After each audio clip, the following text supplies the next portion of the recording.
He's consular for Pleaston Independence on Lancashire Country Council and a leading member of Counterfire. He will speak about lessons from a revolution, the Spanish Civil War, 90 years on. Afterwards, we will have some time for questions and comments. And finally, I think we will have a few announcements. So, Michael, over to you. Okay, thanks very much, and thanks for the invite to Newcastle. Obviously, the reason that we're having these meetings across the country this week is because the 17th of July marked the 90th anniversary of the start of the fascist attempted takeover of Spain in 17th of July 1936.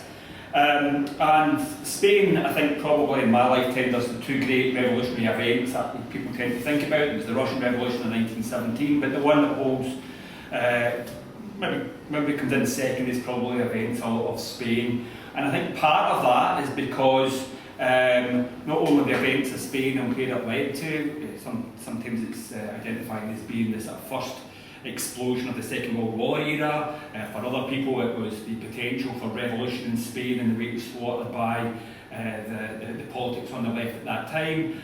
But I think also the fact that across Europe in particular, but across the world more generally, hundreds of people actually flocked to the sides of the Republic and the international brigades.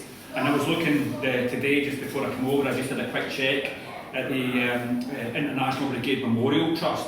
And from this part of the world, there was about 40 men and women who went to Spain as part of the international brigades. And I think rightly that's celebrated the militancy of those people, the commitment of those people, and the way it's embedded in local consciousness around the struggle against fascism, and really important that that's acknowledged in that way. But what I want to do over the next 20 minutes is really look at some of the background. So what was about Spain that took it to this revolutionary situation? And then why was it that there was an attempted coup on the 17th of July? What did the fascist right, what did the right in Spain think was going to happen? And what was the response? Briefly, the response was an explosion of working class struggle, and clearly for at least 6 months Spain was on the brink of social revolution, but it wasn't to work out that way. Why did it not work out that way? Well, to understand that, we have to look a little bit about the dynamics of the political organisations that work in Spain, but we have to put that in a broader international context. So we have to look at the degeneration of the Russian Revolution, what happened to the communist parties and Stalin, and the pressures on Stalin, on the British government, the French government, as they are preparing for war with Germany and the Axis forces in that way. So, in one sense, we've got the Spanish Civil War, the Spanish Revolution, but you've actually got to cover all those things, and I'm going to try and do that in 20 minutes, so it might be a bit difficult, we might be a bit rushed. So the first thing, I'm going to try and take it in pieces, and and some of it will all be a bit superficial, but I'll try and take us through the main parts. But the first thing I want to think about is Spain itself. Because Spain, we think about Spain and the great armadas in Spain and Portugal and, the great powers that they were. But by the 19th century, Spain wasn't really like that. Spain was a very, very backward country in European terms. The centre of European capitalist development was Britain, was Belgium, was France, was Germany, was America. Spain was really a backward state. It was a state where the vast majority of the population lived in desperate poverty, where hunger was common, and where the state was ruled by the crown, by the churches, by the large landowners. But as we go through the second half of the 19th century, there's a process that's starting to take place right across Europe and more broadly in the world, which is the spread of capitalism beyond its European heartlands.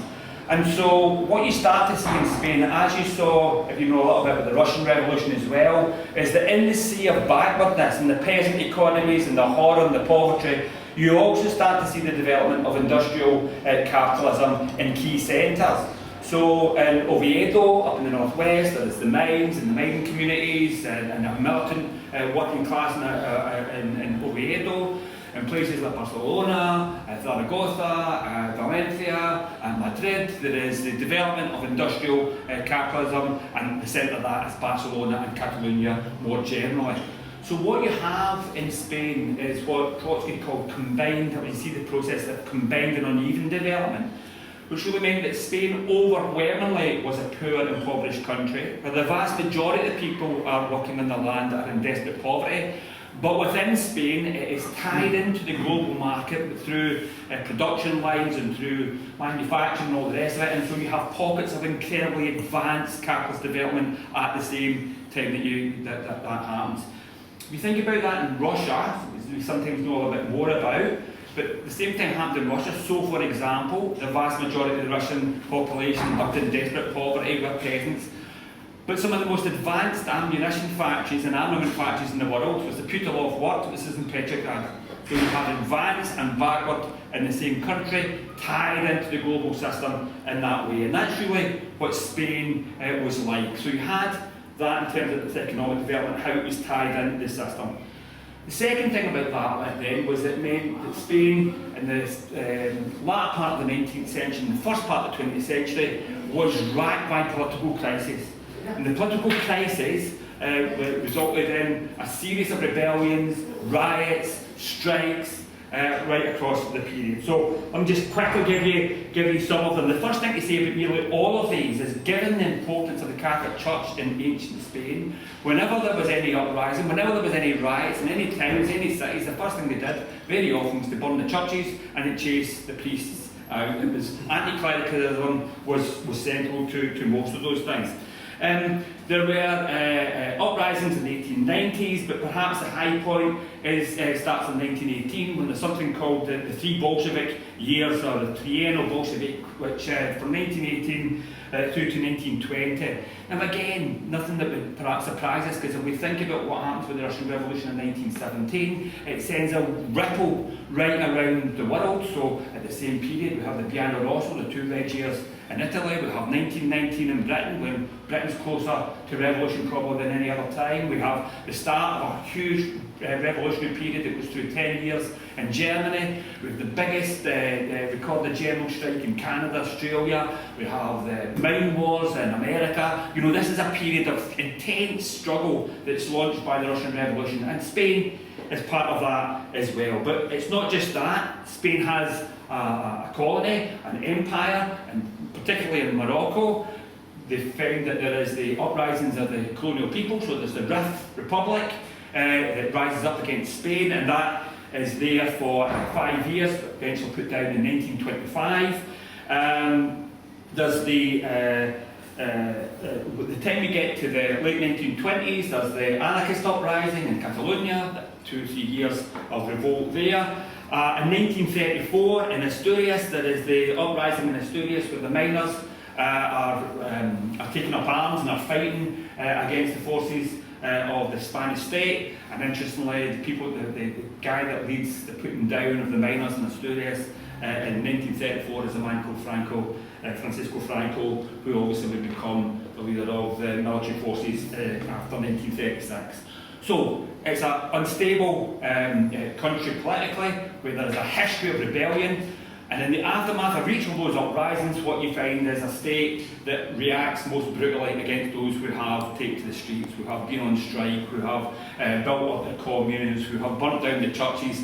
They are then imprisoned, they're shot, they're murdered, they're killed by a really brutal state which is struggling to control the Spanish state at that point in time. So you have this period of rebellion, reaction against various different forms of political power. And probably the most significant in terms of electoralism was in the beginning of 1936, in January 1936, where there's elections taking place. There has been 2 years of reaction after the putting down of the miners in Oviedo, and there's an election, and the forces of the left come together to form the Popular Front, the process of the Popular Front. Now, to understand what the Popular Front is, we need to take a sideways step to just think about the international relationships of what's going on. The Russian Revolution of 1917, by the late 1920s, it's isolated and defeated, and Stalin has taken control over East European of Russia. Trotsky is eventually thrown out, and the Communist parties themselves go through various flits and flops of the political positions. And the first one in the early 1930s that they adopt is called the Third Period, or Third Period Stalinism, which basically looked at what was happening in Germany and Italy and various different places and said, okay, we've got the rise of the fascist right, but do you know what? The fascists are just really the same as the Social Democrats, because the Social Democrats turn on trade unionists, the Social Democrats turn on communists, and the Social Democrats, they want to nationalise and centralise control in the state the same way that the fascists done. So actually they're two sides of the same coin. They're fascists and they're social fascists. Trudeau, that's what they argued. Consequence of that was that the Communist parties isolated themselves from others on the left, right across Europe, and it led to the most catastrophic disaster in Germany in 1933 with the rise of Hitler, because it didn't stop Hitler at all, it paved the way for him to come to power. On reflection, therefore, the Stalinised Communist parties looked at this is a disaster, what do we have to do here? And they flipped, rather than saying that the Social Democratic parties are social fascists, they now said that we had to have a popular front of all forces against the biggest danger, the biggest threat, which is fascism. And the popular front wasn't like a united front of left and social forces, it was a popular front that went right the way forward into some bourgeois parties. So if you were to think about that in Britain today, a united front of the left would be perhaps the Labour Party, perhaps your party, perhaps some better parties electorally than either of those two, but it would be a bloc of the left and a united left front. A popular front would say, yes, but we've also got to have the Lib Dems in there, and actually there's one or two of the Conservative Party who are actually okay. They should come part of the popular front, because the biggest danger is that we've got to stop Nigel Farage and reform, or whatever it is in that way. So you can see that the class lines of a united front and popular front are quite different. The popular front was about trying to haul in sections of the liberal bourgeoisie onto our side, and to balance that, not to do anything to scare them off or chase them away. Now in 1936 there are two elections of the Popular Front which are both really significant. The first one is in Spain in January 1936, and then later that year in May in France there's the election of the Popular Front government. And both of those say exactly those things. They put the left behind the Popular Front forces to defeat the far right, and that's what the intention is from those that are there.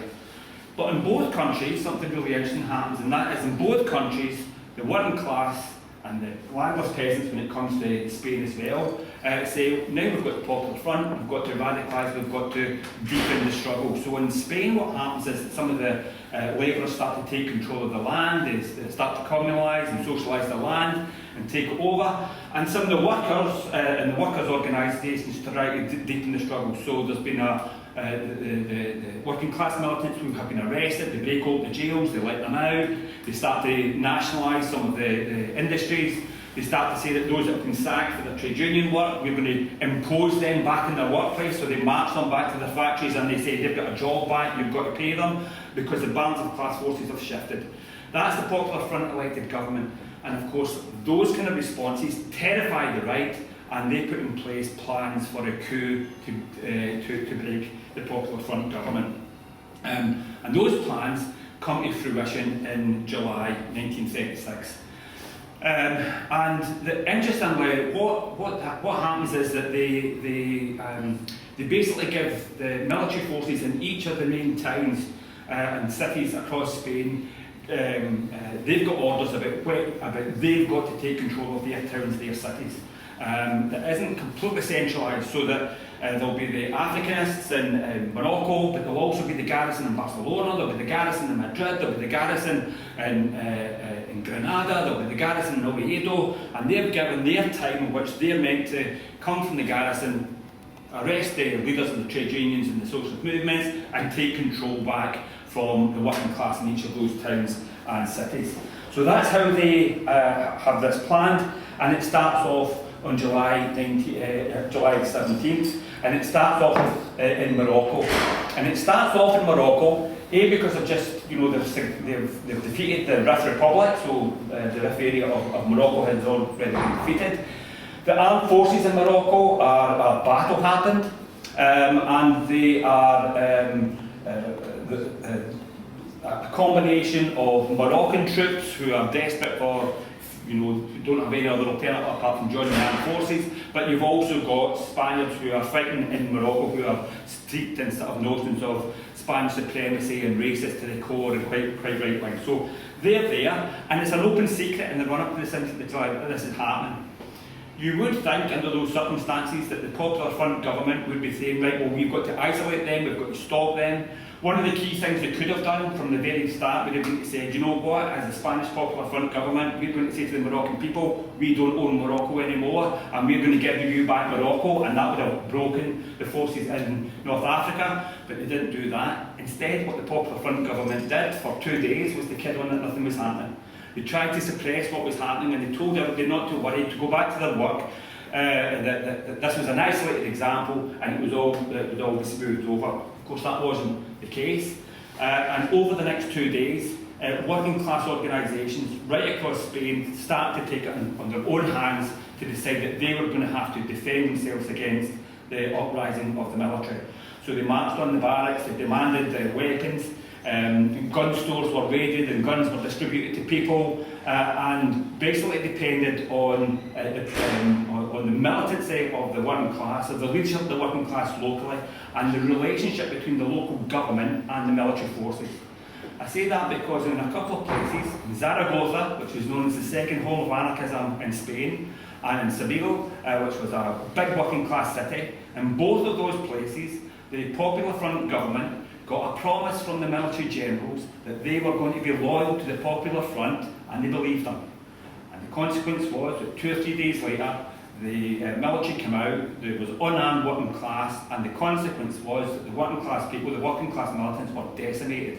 It was very clear that when the military come in, one of the first things they do when they take power is that they shoot and injure and arrest the most militant sections of the working class. In Zaragoza and Seville, there was the most terrible persecution of working class militants. But in other places, where there was independent working class leadership, you had an immediate pre-revolutionary situation. And the heart of that was in Catalonia, and the heart of Catalonia was Barcelona, where the response was immense, where workers took control of the factories, they took control of the armaments, they confronted the militias. In Barcelona, the civil guard, the most right-wing elements of it, in Barcelona, the civil guard came to the side of the workers. There was story after story of incredible bravery of working class militants going up to the army barracks, going into the army barracks, explaining to the soldiers what this is about and convincing the soldiers to come onto their side. And what you had was that sort of pre-revolutionary situation. And it was a full revolutionary situation. Now, perhaps the biggest example of this was what happened to the women, because Spain was, in that sense, a backward country, and the position of women was exceptionally oppressed. But coming to the fore almost immediately were the women of Spain. There was an organisation called Mujer Libre, the Free Women of Spain. And at first people were saying, what were they going to do? And they said, we're taking guns and we're going to fight. And they stood in the front and they fought. They set up restaurants, they set up canteens, they set up communal nurseries, they set up schools, they set up hospitals. All of those things were done communally. Workers took over the factories. Wherever the armed forces were there was barricades put in place. And one of the anarchist leaders, Durruti, he said from Barcelona, we've won in Barcelona, now we have to take the road to Zaragoza, because Zaragoza was their second home, that's what it was going to be. And he led a column called the Durruti column, which then left Barcelona and tried to get to Zaragoza in Aragon. And everywhere that they went down that road, as far as they got, they liberated the land, they handed the land over to peasants, and you had debates about how the peasants themselves should control the land. If you've ever seen Ken Loach's film Land and Freedom, that debate that takes place between the different sections about whether we just communalise the landowners' land, but we each have our own bit, or we communalise everything. That was the kind of debates that were taking place in some of the poorest villages right across Aragon, the Aragon front, where the anarchists and the various socialist organisations had moved forward. So we had an immensely powerful movement that was rolling out, and the consequence was that that the rebellion could have been isolated and defeated very, very quickly. The most right-wing, the most active section of the rebels were stuck in Africa. How were they going to get from Africa to Spain? The navy had mutinied and was on the side of the revolution. They weren't going to get the navy to take them from point A to point B. The reason that they managed to do that was because the British navy stopped the Spanish navy intervening to stop the soldiers going from Morocco to Spain, and the Germans offered them planes to carry them, the Condor, to carry them, to fly them over from Morocco to Spain. And it was those two things together that allowed those forces to coalesce and to give them a greater hold on the area. For about 6 months, from up until May 1937, Spain was in the throes of revolution, and there was a key argument that takes place in the revolutionary side. On the one hand, there is the anarchists and the forces of the POUM, that's the party of Marxist unification, where there are elements of the Trotskyist movement in Spain involved, and both of those organisations have a similar type of argument which basically says that the only way that we can win is to spread and deepen the social revolution. If you look behind us, you see people who are running the bookshops, the restaurants, the laundries, they're taking over the factories, they're arming us at the front, and that's how we liberate us, because to stop the far right we have to break with Spanish capitalism per se, and we have to become the weakest link in the global chain which will spread the revolution globally. On the other hand, there was those associated with the Stalinist Communist Party, which actually had been fairly insignificant in Spain until the start of the Popular Front, but was growing in size. And it grew in size partly because it was one key factor that it could offer. There was no country in the world that was going to arm the anarchists. There was no country in the world that was going to arm the POUM. But there was one country that was going to arm the Spanish Republic on condition that its forces and its supporters had a more prominent role in the Republican movement. And of course, that was the role that the Spanish Communist Party played, and that was the role that the Stalinist and Comintern, Communist International, and the Soviet Union played by sending arms into Spain.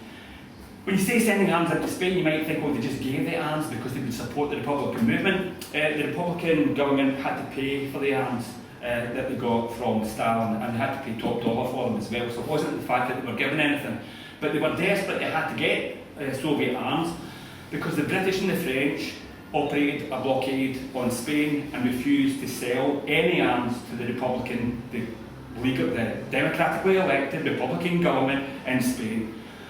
The fascist side, however, not only had arms from Germany and Italy, they also had soldiers from Germany and Italy on their side, part of that process as well. But the Stalinist argument was that actually this is a two-pronged element. The most important thing that we have to do now is to defeat fascism. But we can't open up the question of social revolution because Spain is a backward country. And the social revolution is something that will happen 10, 15 or 20 years from now. But what we have to do is we have to be a bulwark against fascism. So we have to disarm the militias. We have to have a centralised people's army. And that centralised people's army has to fight in a more traditional way against the fascists and their fascist armies in that way. So that argument, can we win just by being an anti-fascist fight, or do we have to deepen the revolution to expand the process, was the key fault line that took place in those first 6 months. And by 1937, by May 1937, the Stalinist Communist Party had such a role within the Republican government that they were able to act against the Trotskyists particularly, so the POUM in the first instance were criminalised. Their leader, Andrei Nin, was arrested and murdered. They were called Trotsko-fascists, so that's where that phrase first came in. And then they moved against the anarchists as well. They closed down the militias. And one of the slogans, one of the interesting slogans from the very beginning was men to the front, women to the rear. So if you think about the contrast with the women earlier on, because women had to go back, they couldn't fight, it had to be a popular army. And so the war moved from being a war for revolution and a revolutionary war to being a war in possession between two competing sides, in which on that competition, one side far outweighed in terms of resources and arms the other, and that was the fascist-supported side of the rebels against the isolated democratic Popular Front government there. And so what you see from May 1937 it's only a year gone down, but what you see in the last 2 years in that war of possession is the gradual shrinking of the Republican side. Immense bravery, and within that the international brigades were amongst the bravest of the brave, because what the Communist Party internationally did was that they recruited many of their best militants, they sent them to Spain and they put them in the most difficult situations because they were ideologically committed. And when you think about war, there's always two things. There's how much arms have you got, but what are you committed? What are the ideas that motivate those forces? And if you think about that maybe in regard to the Vietnam War, America should have won that war 10 times over with the amount of munitions that they had. But the Vietnamese people were ideologically strong and committed to defeat American imperialism and were able to do that. So if you take that idea, that's what the international brigades brought. They brought huge commitment, bravery, going in the front, the defence of Madrid, the Ebro, the various different fights. But by the end of 1938, the writing was on the wall, and they moved them back to the back, and then eventually out of Spain, back to their own countries, where they were treated, they were arrested, questioned, and etc. in all their roles. And the consequence was that the Spanish Republic was lost, the Spanish Civil War was lost, and the Spanish Revolution, the potential that was there in that first 6 months, was lost. And it was lost because of the international activities of the Stalinised communist parties and their priority, effectively, to not offend Britain and France, because from Russia's point of view, it was about trying to manage Britain and France in an alliance to isolate Germany, because the threat was going to come from Germany to the Soviet Union. But the irony was, just after the Spanish Republic was lost, Stalin signed the Hitler-Stalin Pact, and it actually, and divvied up Poland between them. So, an absolute rattle through that, but I think we have to sort of understand it in terms of the processes. But Spain was one of the great revolutionary potentials, but it was squandered because of the politics of those on the left in that organisation at that time. But it could have been the moment that changed the history of the 20th century and brought us back on track after the horrors of the defeat of the Russian Revolution.